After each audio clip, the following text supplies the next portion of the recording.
Merhaba, ez peyamnerê dengê Amerîka Arif Aslan ji bajarê Wanê pêşberî we me.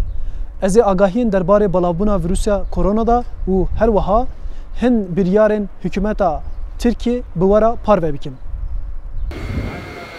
Wezareta Karê Navxweyî ya Tirkiye hember belavbûna vîrusa korona li sih bajarên mezin qedexeya derketina derve ragihand. Li gor vê biryarê rojên şemî û yekşemê qedexe ket Meryetê û ji bilî dermanxane, firin û hin saziyên dewletê hemû der hatin girtin. Bajarê Wanê jî wek bajarê mezin ket nava vê qedexê û kolanên tevahiya bajêr mane vala. Rûnişvanên ku qedexê bin pê dikin ji aliyê hêzên ewlekariyê ve tên cezakirin.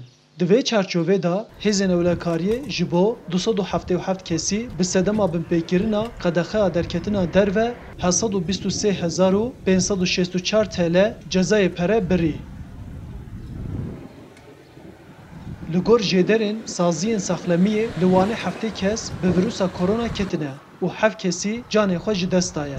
Her wiha li bajarên Herêma Serhedê ku dikeve Rojhilatê Tirkiye, Culêmêrg 10, Îdir 64, Agirî 79, Erzurum 173, Qers 3, Mûş 3, Ardaxan 5 û Bitlis jî 36 kes bi vîrusa korona ketine.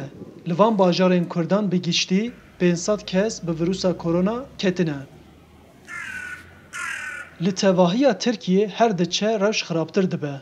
Li gor Wezareta Saxlemiya Tirkiye ku şemiyê daxuyandibû, vîrusa korona ketiye canê 5138 kesê din û tevahiya hejmarê gihîştiye 5167 kesî. Ji ber heman sedemê jî heta niha 1101 kesî canê xwe ji dest daye. Arif Aslan, Dengê Amerîka, Wan.